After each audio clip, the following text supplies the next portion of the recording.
Hello welcome back to my channel Savitri Sunita vlogs. ಇವತ್ತು ಟಿಫಿನ್ಗೆ ಮ್ಯಾಗಿನ ಮಾಡ್ಕೊಂಡಿದ್ದೀನಿ, ಯಾಕಂದರೆ ಮಹೇಶ್ ಮನೆಯಲ್ಲಿ ಇರಲಿಲ್ಲ. ಸೊ ನನಗೊಬ್ಬಳಿಗೆ ಏನು ಬೇರೆ ತಿಂಡಿ ಮಾಡ್ಕೊಳ್ಳೋದು ಅಂತ ಹೇಳಿ ಈಸಿಯಾಗಿ ಮ್ಯಾಗಿ ಮಾಡ್ಕೊಂಡಿದ್ದೀನಿ. ಆ್ಯಂಡ್ ಪ್ರದಿತ್ಯನ್ಗೂ ದೋಸೆ ರೆಡಿ ಆಗ್ತಾಯಿದೆ, ಮಿಲೆಟ್ ದೋಸೆ ಅವನಿಗೆ.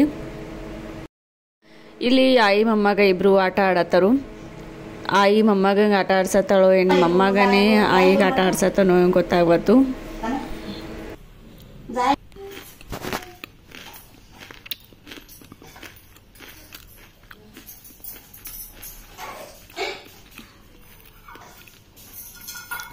ಚೆಲ್ಲದಾಗ ಸಮಾಧಾನ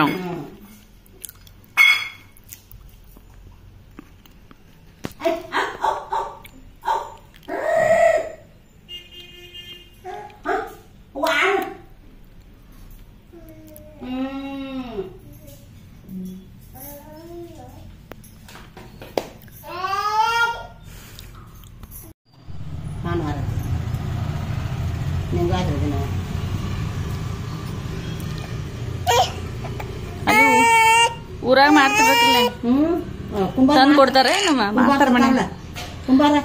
ನಮ್ಮಲ್ಲಿ ತಂದು ಕೊಡ್ತಾರೆ. ಹಿಂಗೆ ತಂದು ಕೊಡ್ಲಿಕ್ಕರ ಮನ್ಯಾಗ ಅಪ್ಪ ಮಾಡ್ತಾನ್ರಿ. ನಮ್ಮಲ್ಲಿ ಕುಂಬಾರ ತಂದು ಕೊಡ್ತಾರೆ. ಏ ಪ್ರದೀಪ್,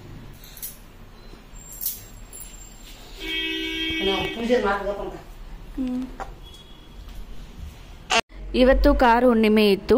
ಸೊ ನಮ್ಮ ಅತ್ತೆ ಮನೆಯಲ್ಲಿನೇ ಎತ್ತುಗಳನ್ನು ಮಾಡಿದರು. ಪಾರ್ಕಿಗೆ ವಾಕಿಂಗ್ ಹೋಗಿರ್ತಾರೆ. ಸೊ ಅಲ್ಲಿ ಪಾರ್ಕಿಂದ ಮಣ್ಣನ್ನು ತೊಗೊಂಡು ಬಂದಿದ್ರು. ಸೊ ಮಣ್ಣು ತೊಗೊಂಬಂದು ಮನೆಯಲ್ಲಿನೇ ಎತ್ತು ಮಾಡಿ ಪೂಜೆಯನ್ನು ಮಾಡ್ತಾಯಿದ್ದಾರೆ ಪ್ರದಿತ್ಯನ ಕರ್ಕೊಂಡು. ನಾವು ರೈತರಿದ್ದೀವಿ, ಸೊ ಇಂಥವೆಲ್ಲ ಹಬ್ಬಗಳನ್ನು ಮಾಡಲೇಬೇಕು ಅಂತ ಹೇಳಿ ಅವರೇ ಇಷ್ಟಪಟ್ಟು ಅವ್ರ ಪೂರ್ಣ ಒಂದು ಮನಸ್ಸಿನಿಂದ ಅವರು ಈ ಪೂಜೆಯನ್ನು ಮಾಡ್ತಾಯಿದ್ರು. ನಾವು ಎಲ್ಲೇ ಒಂದು ನಮ್ಮ ಊರು ಬಿಟ್ಟು ಹೋದ್ರೂ ನಮ್ಮ ಆಚರಿಸುವಂಥ ಹಬ್ಬಗಳನ್ನು ಹಾಗೆ ಕಂಟಿನ್ಯೂ ಆಗಿ ಎಷ್ಟಾಗುತ್ತೋ ಅಷ್ಟು ನಾವು ಮಾಡ್ಕೊತ ಹೋದರೆ ಯಾವುದೂ ಹಬ್ಬನೂ ಕಣ್ಮರೆ ಆಗೋದಿಲ್ಲ ಅಲ್ವಾ. ಸೊ ಇಲ್ಲಿ ನಮ್ಮ ಪ್ರದಿತ್ಯ ಅಂತೂ ಪೂಜೆ ಮಾಡೋದಕ್ಕೆ ಬಿಡ್ತಾನೇ ಇಲ್ಲ. ಆದರೂ ಅವ್ರ ಅಜ್ಜಿ ಅವರನ್ನು ಕರ್ಕೊಂಡು ಪೂಜೆಯನ್ನು ಮಾಡ್ತಾಯಿದ್ದಾರೆ. ಹೆಂಗಂತೀವಿ ಹಂಗಂತ ನೋಡಿ. ಗೋಬು ಶಂಭು ಮಾಡಲಿ. ಶಂಭು ಪ್ರದು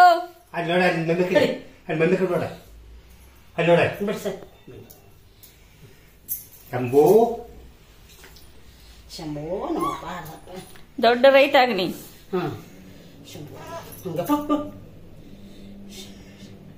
ಪಪ್ಪ ಹೊಲ ಬೇಡ ದೊಡ್ಡ ರೈತ ಇಟ್ಕೊಡ್ದ ಅದಕ್ಕೆ ಬೇಕತ್ತಾರ ಹೊಲ. ಓಂ ನಮ ಶಿವಾಯ, ಓಂ ನಮ ಶಿವಾಯ. ಹೇಳಿ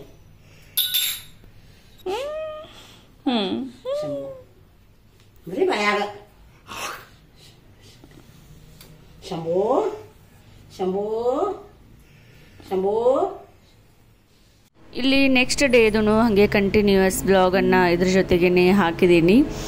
ನೆಕ್ಸ್ಟ್ ಡೇ ನಾವು ಹೋಳಿಗೆಯನ್ನು ಮಾಡ್ತೀವಿ, ಅಂದರೆ ಕಾರು ಹುಣ್ಣಿಮೆ ಆದಮೇಲೆ ನೆಕ್ಸ್ಟ್ ಡೇ ನಾವು ಹೋಳಿಗೆಯನ್ನು ಮಾಡ್ತೀವಿ. ಸೊ ಹೋಳಿಗೆ ಮಾಡಬೇಕು ಅಂತ ಹೇಳಿ ನಾನು ಬೇಳೆನ ಕುದಿಸ್ಕೊಂಡಿದ್ದೀನಿ.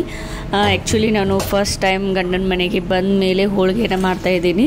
ಆ್ಯಂಡ್ ನಮ್ಮಮ್ಮ ಮಾಡೋದು ನೋಡಿದ್ದೀನಿ ಅಷ್ಟೇ, ಯಾವ ಥರ ಮಾಡ್ತಾರೆ ಅಂತ ಹೇಳಿ. ಆ್ಯಂಡ್ ತವ್ರ ಮನೆಯಲ್ಲಿನೂ ನಾನು ಒಂದು ಸಲನೂ ಹೋಳಿಗೆ ಮಾಡೇ ಇಲ್ಲ.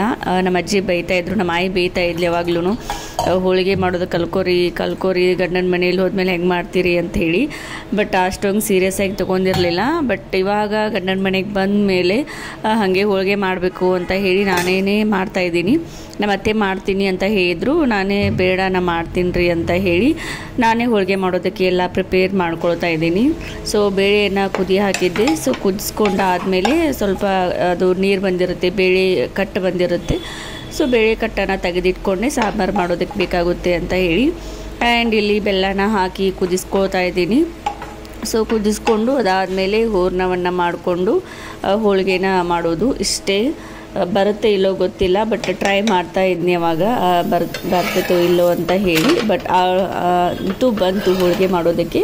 ಮಾಡಿದೆ, ಪರ್ಫೆಕ್ಟಾಗಿಯೇ ಹೋಳಿಗೆ ಮಾಡಿದೆ. ತಿನ್ನಬೇಕಾದ್ರೂ ಎಲ್ಲರೂ ಹೇಳಿದ್ರು ಚೆನ್ನಾಗಿ ಮಾಡಿದೀಯಾ, ಚಲೋ ಮಾಡಿದೀಯಾ ಅಂತ ಹೇಳಿ. ಸೊ ನೀವು ಕಮೆಂಟ್ ಮಾಡಿ ನಾನು ಹೋಳಿಗೆ ಯಾವ ಥರ ಮಾಡಿದ್ದೀನಿ ಅಂತ ಹೇಳಿ. ಆ್ಯಕ್ಚುಲಿ ಫಸ್ಟ್ ಟೈಮ್ ಮಾಡಿರೋ ಹೋಳಿಗೆ ಇದು, ಅಂದರೆ ಮಾಡೋದು ನೋಡಿಬಿಟ್ಟು ಅದಾದಮೇಲೆ ನಾನು ಟ್ರೈ ಮಾಡಿದ್ದೀನಿ ಅಷ್ಟೇ.